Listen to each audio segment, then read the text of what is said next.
Hey y'all, we're back.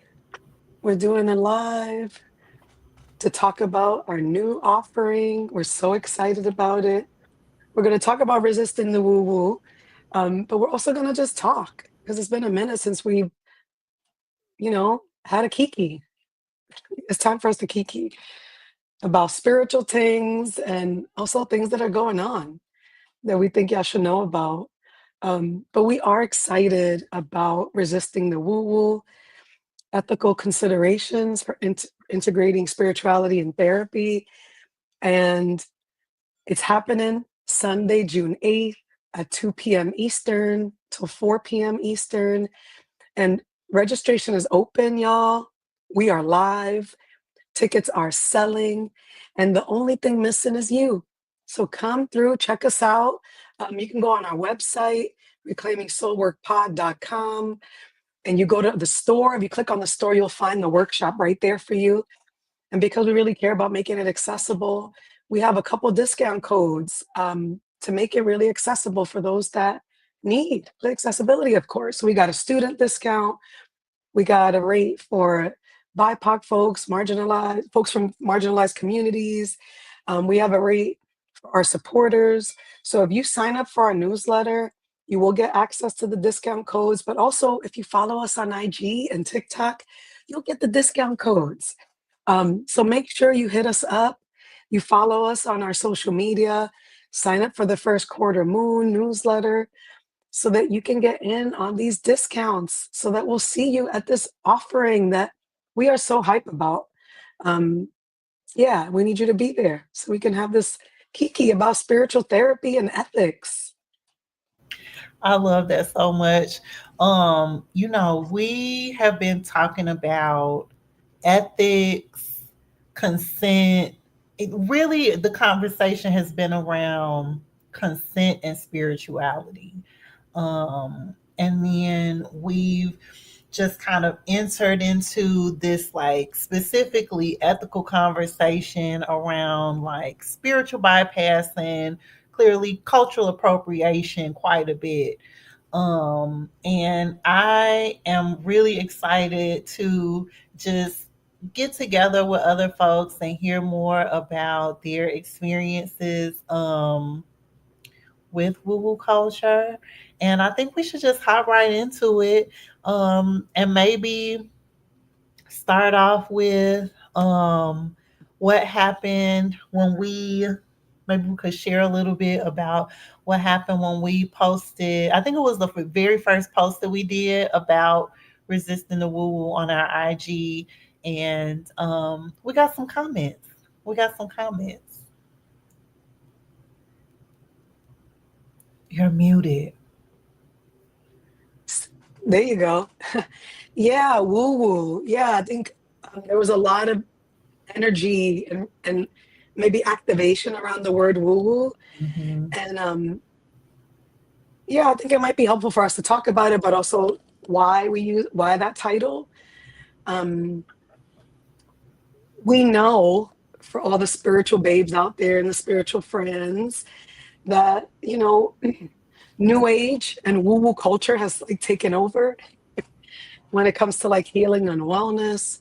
I think we definitely saw a spike during the beginning of the pandemic of the panini. And yeah, woo woo. Yeah, it seems like, that post brought up a lot of feelings. Some people were like, I don't like that term. Then some people were like, oh, we got to really, um, yeah, you're using woo woo, but like it means this thing. And everybody has a meaning about woo woo, which is so interesting to me. And I guess I'll stay right there for a moment in case you have anything you wanted to add.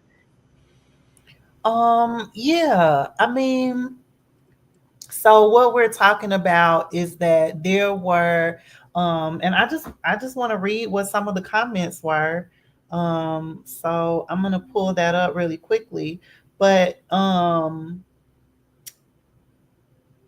I felt like there is this interesting uh feeling or way that like we're supposed to talk about spirituality or something. Like you can only talk about it in a particular way.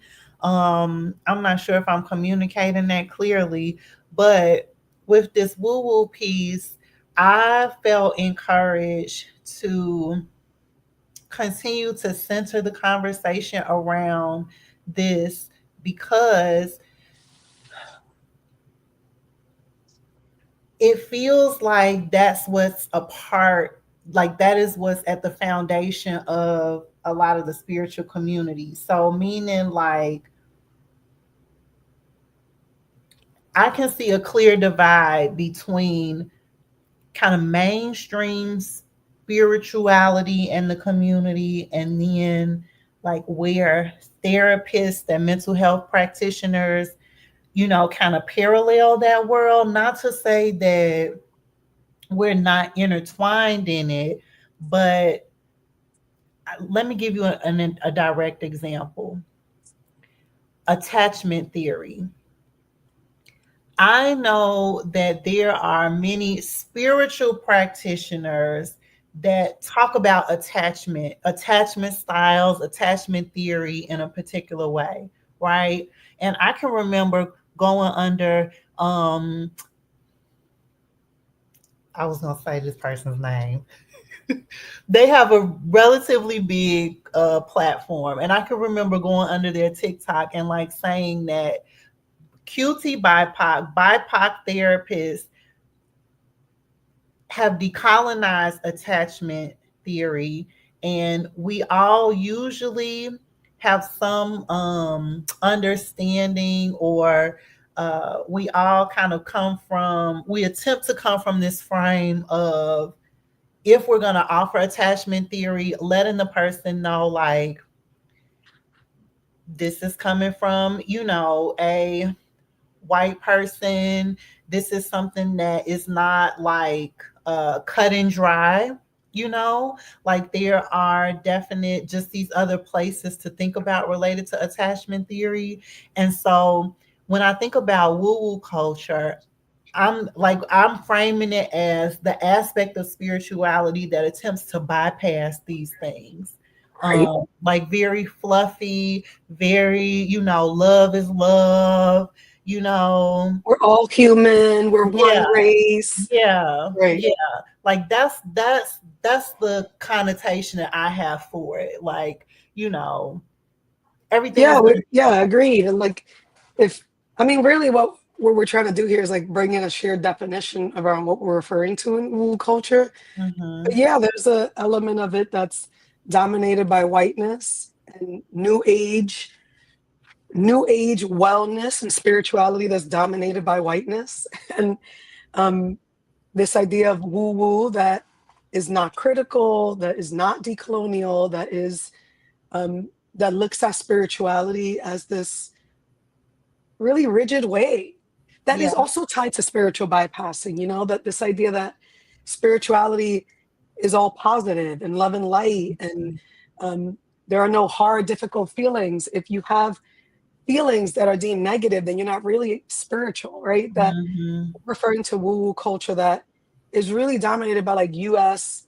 new age, white kind of this spirituality that has become like this $1 million, maybe $1 billion industry now.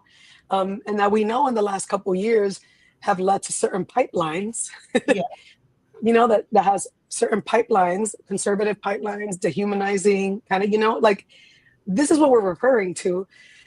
And the truth of it is, friends, as us who are spiritual aware, spiritually inclined, we have to be very careful. And there is an invitation here, which is why we're doing this workshop, to really root ourselves in our values and ethics, um, and not be complicit in the idea that we like shop for spirituality and spiritual practices. I know I'm going ahead. I'm gonna stop myself here, but this idea, this notion of woo-woo culture, I saw it in tarot. You know, I've been reading tarot for a really long time, and before it was like popular now, where there's nothing but all these decks and everybody now it's like it feels really normalized, quote unquote, that everybody is related to tarot in some way. And that you can find tarot decks anywhere you go now. Um, but I think, truthfully, it's a product of woo woo culture in a way because there's also this element of it that this idea of like tarot and like not acknowledging Romani people is the reason we know tarot. Like there's people don't know that. People are like, wait, what? I'm like, yeah, like the reason we know tarot is because of this group of people who've experienced persecution and violence still. And this was the lifeline that they had, like their practice with tarot. Now, of course, I'm not saying that we shouldn't practice tarot because the way that the Romani practice tarot are uniquely specific to their heritage and their ethnic group and like their practices is it is closed, but I think there's this way that in US and mainstream culture that we're like just buying, we're consuming spirituality and not being aware of the implications of that. Um, we buy crystals, but then we don't realize, hey, are these crystals being ethically sourced? You know, for a long time, people were really buying sage and not realizing that there's actually we have to be very careful. We shouldn't be buying sage. And this is something that belongs to Native Americans and First Nation folks and Indigenous folks. Like, yes, we know that, but there's still things that we don't know. And I think as spiritual therapists, specifically spiritual therapists, we have to be in relationship to that. We have to be in relationship to the fact that woo woo culture is right there with us. We have to be critical and we have to keep like building that awareness of like, okay, am I going to this spiritual training on the weekend? Who am I learning from? What does this mean as a white person or as a non-indigenous person or as a, you know, is that okay for me to do, right? Or like just being in relationship to that, which was true for me when I learned. I was always drawn to like energy work, and I wanted to practice Reiki for I think since like '99. I was like, oh, but I just didn't think I didn't feel like it was mine, my tradition. And then when I finally um, decided to lean into it, it didn't feel right. You know, I was just like, I'm really honoring this practice. And I'm also acknowledging like this is not for me to practice. And I'm glad that I'm finally leaning into the wisdom of my ancestors and learning that like energy work is a part of my tradition, but like Reiki isn't. And that feels true to me. No judgment to other people who feel really drawn to the medicine. And yeah, I know the history of Reiki in the US. The people who brought Reiki here, the founders, with the intention to spread Reiki here in the US. But I just for me, it didn't feel right. It felt like just not right for me in my ethics around my decolonial healing practices, which is like a daily practice. You don't like decolonize your healing one time and then you stop because we live in woo woo culture. That's not possible. Woo woo culture is in everything, it's embedded in everything. So we have to be in a daily practice of decolonial healing. I'm going to pause right there. Yeah. So much goodness, so much goodness. We got a comment on Instagram that from Alchemy Therapy that just said, wow, I didn't know that history of tarot. And I mentioned back, yeah, there's some interesting history that gets bypassed with tools.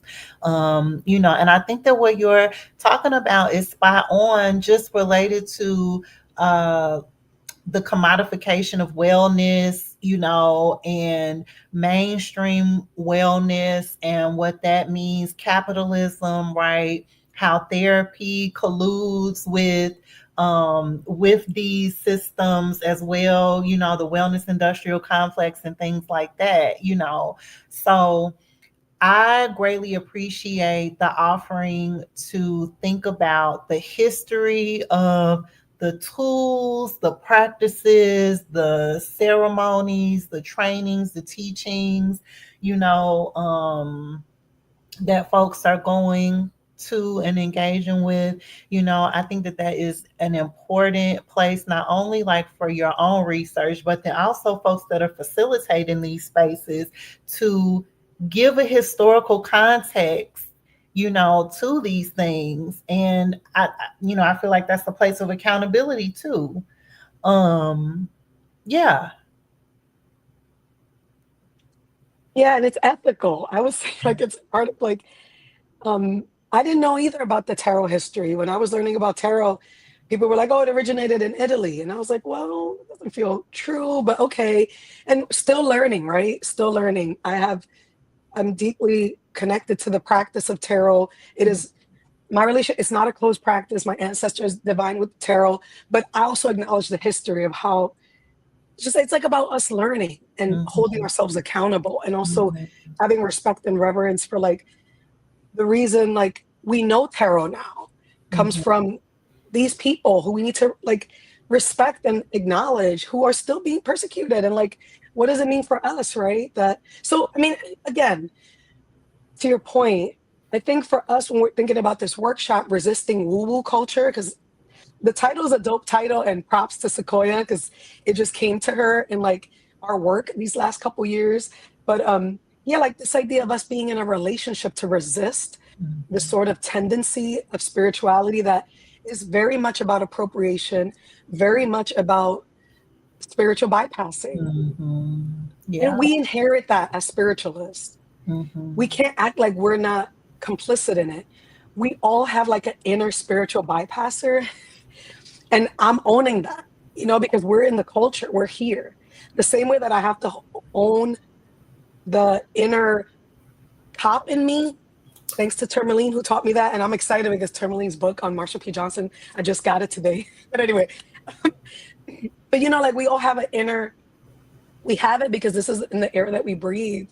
Um, the colonial project is here and we are unlearning it every day.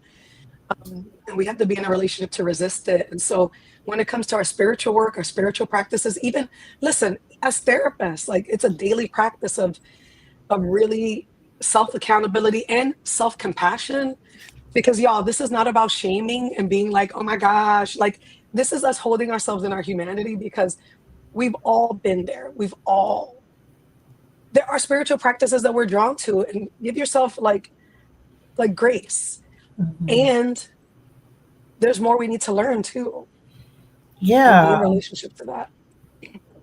Thank you so much for that. I pulled up the comments that we were mentioning a little bit ago and just wanted to kind of close that feedback loop.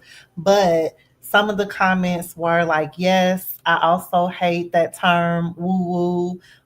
Someone said, I was taught that the term woo woo was originally used by colonizers to make fun of and devalue ancient Chinese shamanic practice, not to devalue New Age spiritualism. Wu, W-U, is a very common last name in that culture, and Wu also refers to spiritual enlightenment. Just dropping this here because I also do not like the use of the term, even when it is used to point out white supremacy. So, Biani and I sat with both of those comments, and as I mentioned before, I felt like it was an invitation not only for the folks who share with us how they feel about the term woo woo, but also for others to have a space to process these things, right? Like, okay, you don't like the term woo woo. Thank you for sharing that. So let's sit with and unpack, why don't you like it? What about woo woo is bothersome for you, right? Like there's some resistance there. So let's talk about that, because yeah, we have some feelings about woo woo too. Um I did not know this history that this commenter dropped, into the chat, so I'm thankful, for that additional information and that context. And I feel like that there is still space to continue to talk about and process what we see unfolding, continuing to unfold related to the spiritual community, spiritual spaces, even therapists and counseling programs, right? Like there is this underpinning, if you will, or foundation of woo woo culture. And again, we're talking about like capitalism, the wellness industrial complex, bypassing cultural appropriation that is like very steeped in the spiritual community and how practices are facilitated. Yeah, and I appreciate you grounding us in like how there's still more to learn, right? Our We know that the history of the term woo woo was used in the late 70s and 80s to like discount spirituality and like consider that false, right? In relationship to quote unquote science. But we are referring to this moment of woo woo culture and new age wellness industrial complex spirituality, like that version. So I appreciate the comments and also, you know, we're learning too. We're learning too. And this is a daily process. And yeah, I think we feel it's important to be in relationship to like this moment and what it means to be a spiritual therapist and what it is that we're navigating. Um, and also this other piece that I kind of want to move into, we've been talking about it too, is like woo-woo culture and spiritual bypassing and that relationship. Um, we are, again, y'all, shout out to those who are like popping in, but we're going to say it again. We are offering a workshop. Reclaiming Soul Work Podcast is offering our first workshop, like happening June 8th, y'all, in a couple weeks.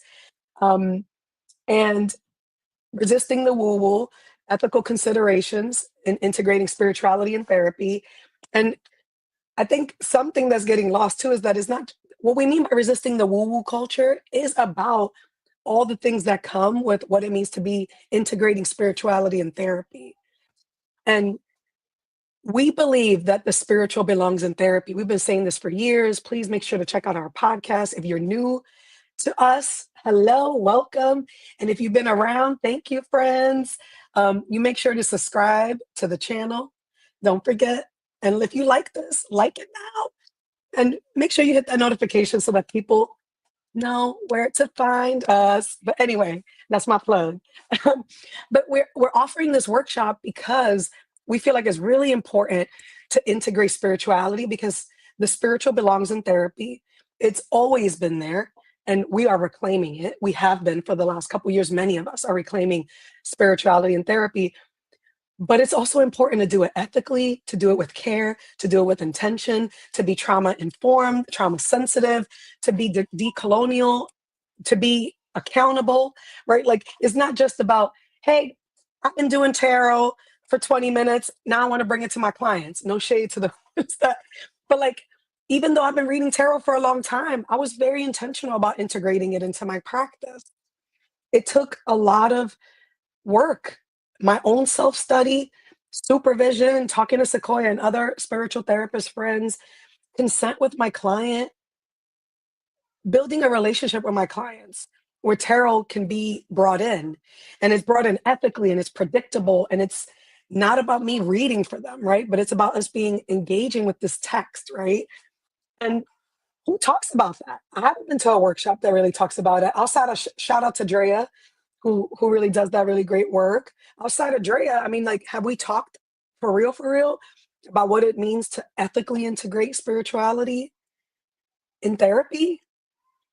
Um, Not just tarot, but like spiritual practices. How do you talk to your clients about their spiritual and religious practices? How do you talk to your clients about bringing it in the work? You know, you're just gonna drop it in there? No, we hope not. You know, like so. This workshop is really for those who are like, "Hey, I know the spiritual belongs here. I have clients who want to bring it in. How do I do it ethically? I have questions. Here are things that are coming up for me." And you know, for us, we really feel like it's important that we come together to talk, to have these real, raw, vulnerable, compassionate, courageous conversations because the spiritual belongs in therapy. But we got to do it in a way that does not cause further harm to our clients and ourselves. Thank you so much, Biani, for all of these reminders and checkpoints. Um, yeah, it's greatly appreciated. I would love to just hear more of your thoughts on the spiritual bypassing piece. I think that one of the so for folks to know like how we have kind of been preparing. Biani and I have we've been reading a few kind of religious trauma therapy books together. And then we started reading some articles about spiritual bypassing specifically.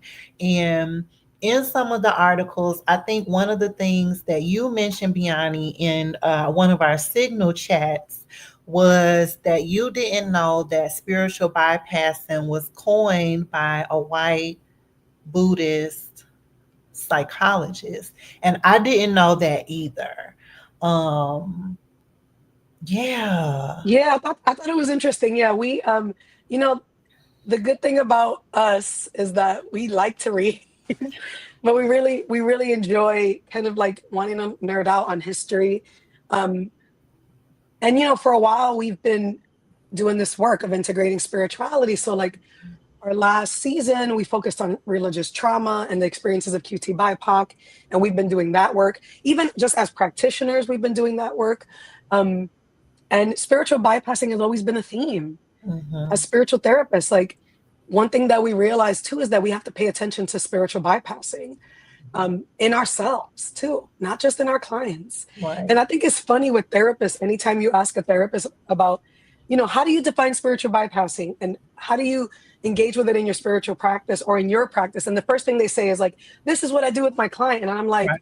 no, no, no. I want to know like, what's up with you? What's your relationship to spiritual bypassing?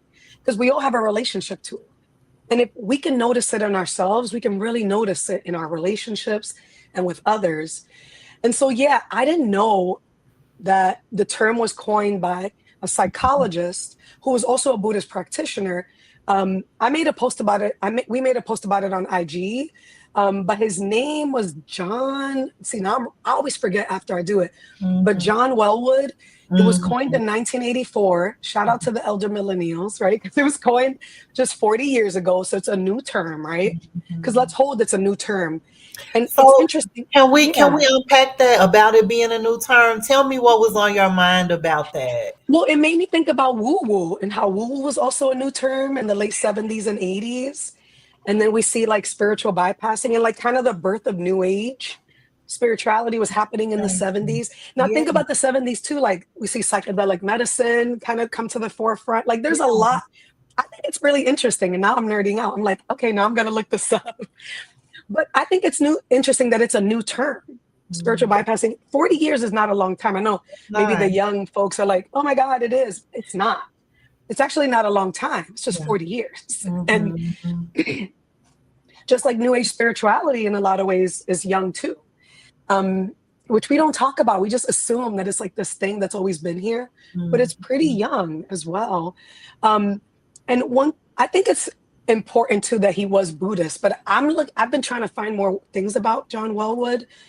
But in Buddhism, there is a lot of like, at least in my tradition, like we are paying attention to bypassing because a lot of what we're striving for is equanimity.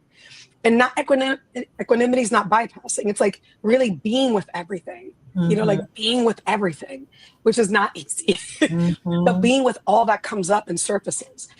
Sometimes we confuse that we act like spiritual bypassing is that. Like many religious trauma survivors that I've worked with have one of the kind of tools that were used was like spiritual bypassing, Mhm. as a tool of harm. Mhm. Now, let's hold that spiritual bypassing has many layers to it because it can be really subtle. It can be a sleight of the hand, a sleight of like, it happens in our like everyday conversation. If Mhm. somebody's like, ooh, I'm having a hard time. Ooh, shit is rough right now. It's all right, baby. Everything happens for a reason. God don't, God don't give you more than you can handle, and those things could be really soothing, could really in the moment really feel like, ooh, right? Like, okay, I received that, elder, right? But it's also bypassing. Mhm. Definitely. It doesn't mean it's bad, right? Because I think sometimes in our culture, like in social media, we go right to like spiritual bypassing is this evil thing. It's like, it's so pervasive in our culture, in religious and faith-based spaces, but it's also in the cultures, how we speak to each other, how we relate to each other. Mhm. And it's really nuanced, I would argue. Um, but we live in this system, Mhm.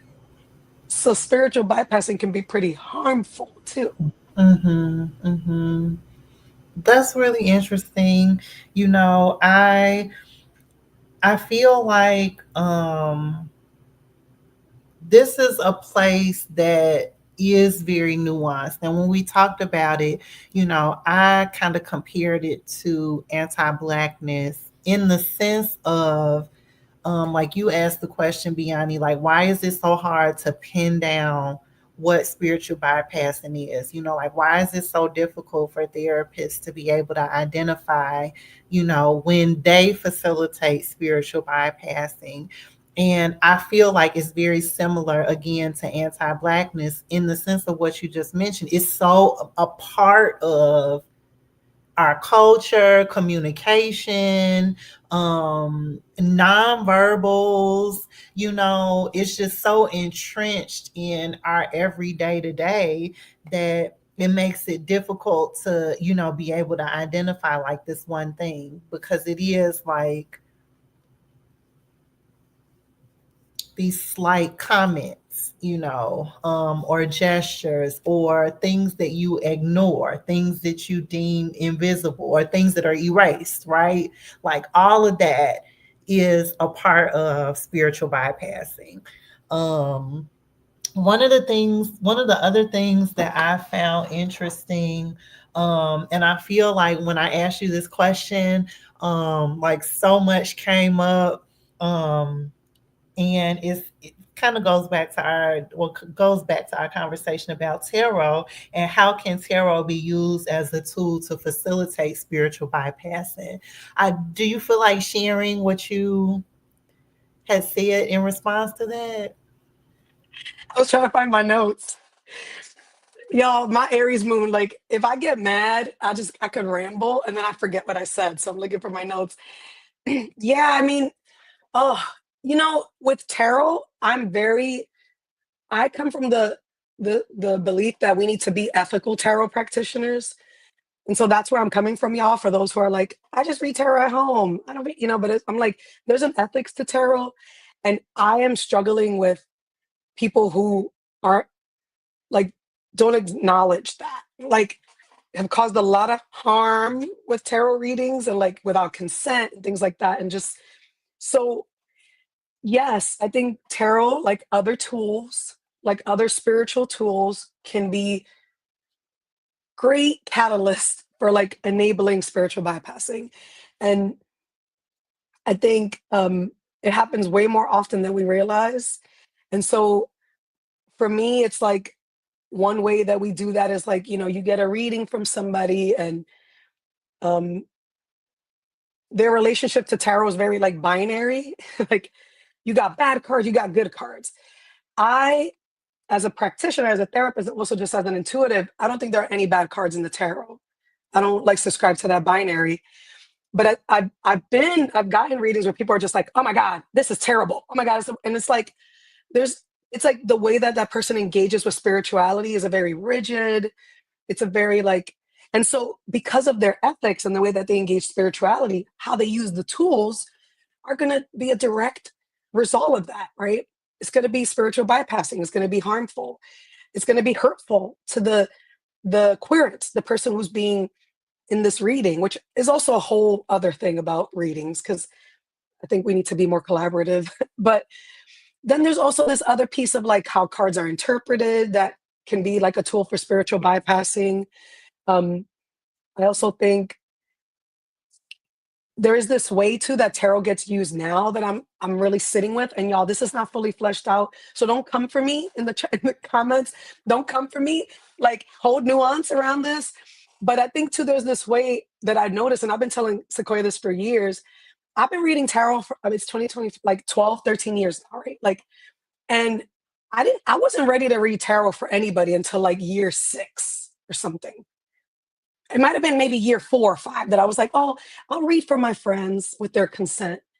I'll read, but I think there's this element because tarot's everywhere that people are just like, I learned tarot in a workshop on a weekend and now I'm ready to read. I'm opening up readings for clients. I'm not knocking you. Get your bag, okay? Do what you need to do. Again, don't come for me. What I'm talking about though is that is an element of spiritual bypassing too, because it's like Our relationship to spiritual tools is really sacred and it takes time. And like, I'm not saying it's going to take you 10 years. It can take you 3 months, but it's like, where are the ethics, right? Like, what are your ethics and philosophies as a reader? How will you engage your reading? What happens if a client gets activated? What are your relationship to the cards? What happens if the way that you read the cards show up differently in a reading, which always does, because the cards have their own energy and your relationship to the tarot is different. But I struggle with this whole like culture of like, I got a certification. Now I'm gonna jump to being a tarot reader. And you can fill in the blanks for that with other practices too. Now, what it gets funny with spiritual therapy is like, as therapists, that happens too, right? We're getting these CEUs, and then we leave a training, and then we're like ready to do. We're level one. I'm ready to do this with a client, and I struggle with that because I'm like, am I really ready after that weekend training? Am I really ready after 6 months? I don't know. I don't think I am. Maybe you are, good for you, but because I'm ethics is one of my values, and I'm really committed to decolonial healing, it's gonna take me some time to think about how I'm gonna integrate this into my values. Which, yes, I read tarot for a really long time before I started telling people that I read. Even now, I don't. I feel like if you're drawn to me, and we meet first, and we feel like the relationship is a vibe, and we talk about our like our guidelines for readings, then I feel like I'm called to read for you. But for me, it's like I think sometimes we abandon that really quickly to be like tarot reader and energy, but like I just, and that's to me a product of new age spirituality and like woo woo culture, where everything is like a business. And I'm here to, I, I, I, I created this product, or I went to this retreat on the weekend and now I'm ready to teach it to you. That's a product of woo woo culture. And it's also spiritual bypassing. Yeah, so many. Oh my gosh, so much to continue to unpack, around all of this. I we've talked about this in me sharing about being a yoga, practitioner, and as well, same, mindset that it took me a while to integrate after my yoga teacher training. Like I did not initially start teaching classes at all. And it was after year two, that I started teaching classes, and that was still a slow roll in.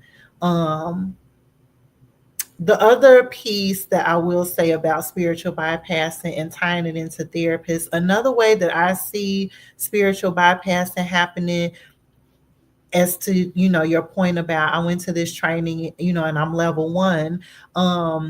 I feel like in the therapy landscape, many of the trainings and frameworks are trendy.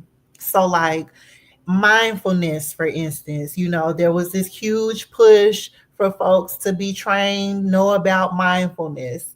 I feel like there's been a big push around like EMDR, ketamine and psychedelic assisted support. Um, I know we could go on and on about other examples of that, and what we're talking about, I feel like with those examples are related to this woo-woo culture piece, the commodification of wellness, capitalism, how therapy colludes with all of these things, right? Because it makes us feel like as practitioners that let me take it to myself. I have felt like, why do I need to get trained in 50 million different modalities and interventions? Why can I not deepen my practice and my relationship with, I don't know, three or four modalities, frameworks, interventions, right? Like, why does it need to be um, all of these different, I'm gonna just say what came to my mind, portals, all of these different portals to support folks, um and I think that I feel like there's something there too around spiritual bypassing, and how and maybe that piece, and again, like Biani said, you know, some of these thoughts are not fully fleshed out. Maybe there's some saviorism that's wrapped up in that, you know, like maybe that's that piece about why some of these trainings are so trendy, why there's that push around these things that feel in the therapeutic culture, you know, that there's this need to, I don't know, just be No, you're learning in this particular way, or the urgency. I don't know. I don't know. I don't no, know. you're right. No, you're on it, friend. Like we've been talking about this like urgency and this wish to be like over credentialed because we want to like because they kind of make money off of us feeling insecure. I agree with you that it is spiritual bypassing the elements of it because what you're talking about is an integration period. You're like, "Hey, I'm learning, I'm building my skills as a yoga practitioner. It's a part of my personal spiritual practice, and that's a part of my journey to integration. I can't jump right into being a yoga teacher or a yoga therapist teacher or whatever. Like you can't and spiritual bypassing makes no room for that. There's no room for integration that's literally the word, right? Like it's bypassing any sort of experience. And that was really John Wellwood's like call for spiritual bypassing. Like it's not authentic, it's rooted in disconnection.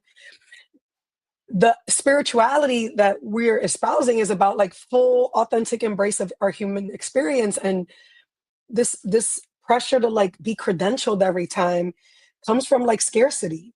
And that's how they make money off of us because it makes us feel like we don't have enough. And to be real with y'all, I still feel that sometimes, you know. I've I would say like I'm maybe old school. I was trained psychodynamically. Um, like also obviously rooted in like queer and feminist theory, but I was trained psychodynamically and psychodynamic theory is like kind of canceled a little bit. Like I feel like people are like, oh, whatever, I don't want to do that, you know, and it's like I get it, but there's been a lot of value to that perspective of the way that I was trained. I really appreciate it. Fanon was trained that way. Franz Fanon learned psychoanalysis and psychodynamic theory. Like it has old school traditions and is not above critique, y'all. Trust me, I know. But I haven't been the therapist that's been doing all these trainings.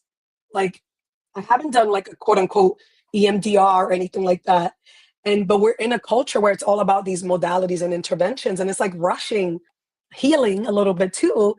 And also, if you're that person, good for you. It's not about you. We're talking about the larger criticism of like all this pressure we get as therapists to be credential and have all these letters behind us, as if it proves that we're like a better therapist than somebody else who doesn't or something. But it's there's no room for integration. Everything's about getting a credential. Everything's about, oh, I'm trained level one now and you can see me. But it is a tool to me sometimes of spiritual bypassing because it's like there's no space for taking the experience in and taking our time, which to me is decolonial practice, like slowing down, taking our time, not moving with the urgency that capitalism projects onto us and demands.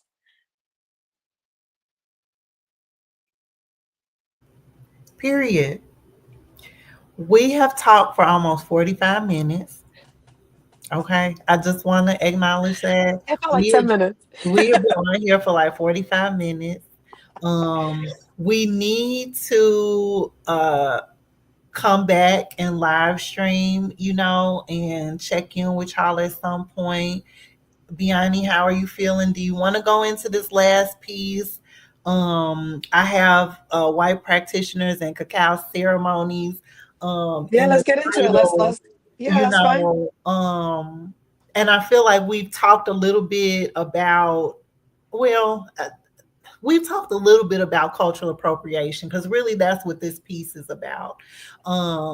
But there is this, you know, cultural appropriation and spiritual bypassing go hand in hand. The example of white practitioners and cacao ceremonies, I feel like as well go hand in hand with woo woo culture. In that, and I'm gonna just say it.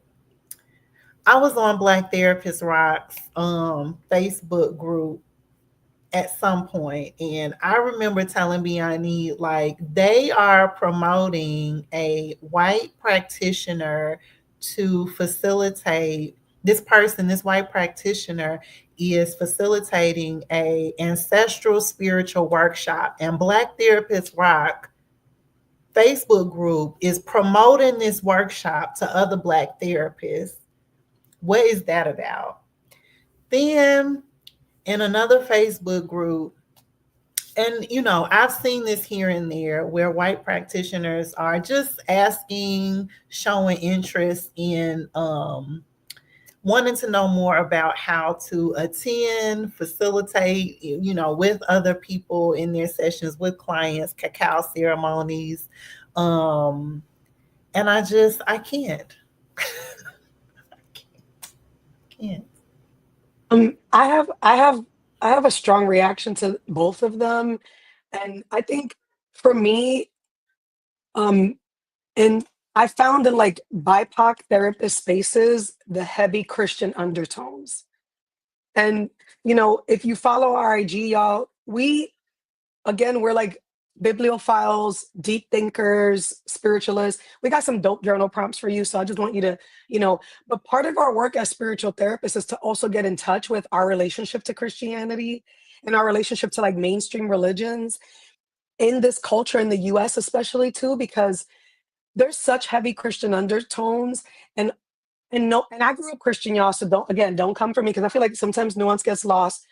But a lot of the Christian undertones are very like anti-black to me and very colonial because I've never seen them promote African traditional religions.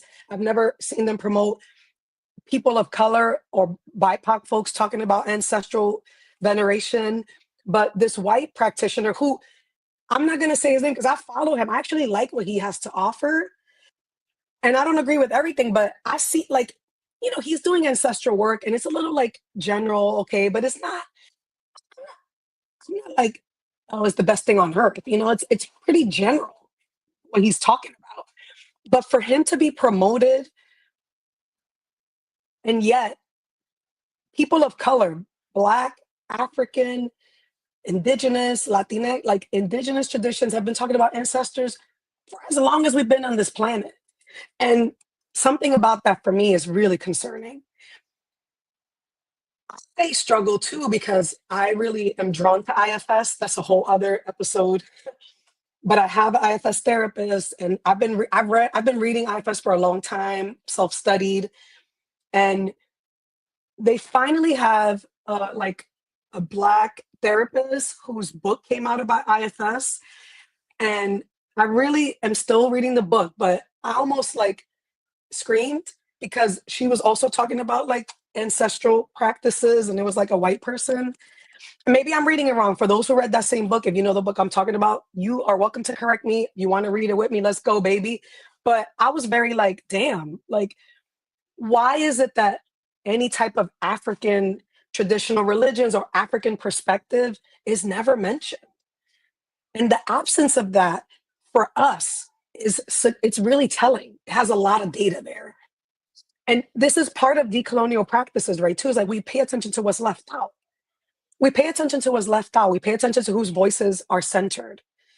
We pay attention to the spiritual practices that are like not that are suppressed, and yet the faith-based practices that are leveraged and put at the center.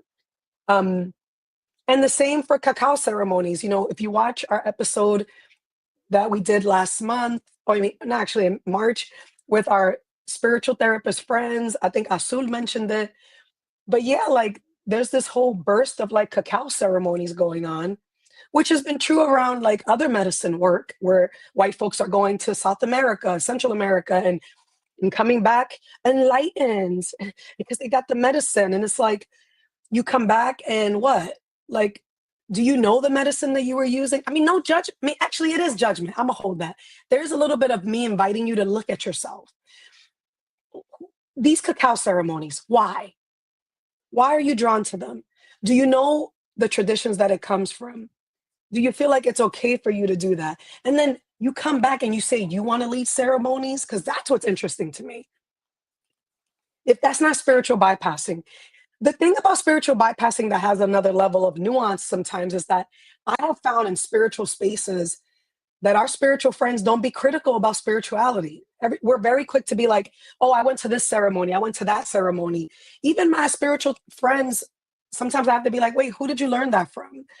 And like, did you ask like where it came from? Like, I know for Sequoia and I, maybe because of our own histories, I'm extra careful about who I do medicine work with. Like, I'm very careful. I'm like, are they survivor centered?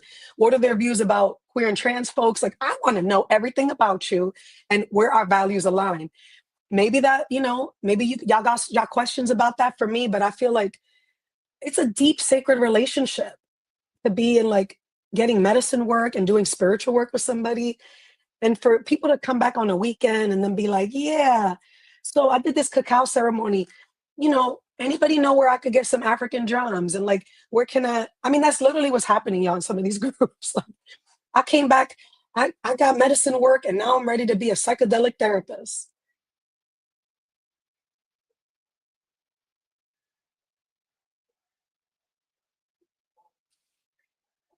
That's all I got. That's all I got. I am extremely excited to keep talking about this. Okay. Like, cause I mean, And y'all, this is no judgment. This is about inviting self reflection, yes. critical self reflection for Yeah. all of us. Yeah. Yeah. Yeah. We have to ask ourselves these questions. We have to get in touch with Mm-hmm. our relationship to spirituality and spiritual practices Mm-hmm. and have our ethics. And if we say we're about decolonial healing, because I know we talk about decolonizing, and I'm glad we're talking about it. Mm-hmm. And it's a daily practice. It's not just a book you read and like a person, it's like a daily practice. Yeah. When we come back, I feel like there's so much that we could talk about. Continue to talk about some of the things that we mentioned tonight. I feel like there's more that I would love to talk about, especially the other white practitioner that wrote the book on spiritual bypassing, and then there's some tea on him related to him being a cult leader. Apparently, the jury's out, y'all. We're still doing research, but yes. Yeah, yeah. I think that there is still something there to continue talking about related to the inner spiritual bypasser, related to therapists. Yeah, there's definitely more to talk about related to that. I think we're still continuing to define spiritual bypassing. I know you recently asked in a Facebook group, about other therapists' perspectives on how they navigate or define spiritual bypassing. I think that is a fascinating question to see how folks define it. So definitely, if y'all are listening to this, if you're in the replay gang, just drop in the chat, in the comment section, some words that you would use to describe spiritual bypassing. I think I asked that too in in our Facebook stories, and I'm gonna ask y'all again. Yeah, let us know. We'd love to hear Mhm, from you because we need to come up with a collective definition around this, right? mhm, Like it is mhm, important. mhm. Yeah, for Yeah. sure. Okay. Cool. Well, it was great to be with y'all tonight, y'all. We done been on here almost an hour. Okay. Popping Yes. it up. I We're love supposed to that be on here that time 30 flies minutes. when it's oh, sorry. Go ahead. I just love that when we're talking, it's just time flies. Yeah, yeah.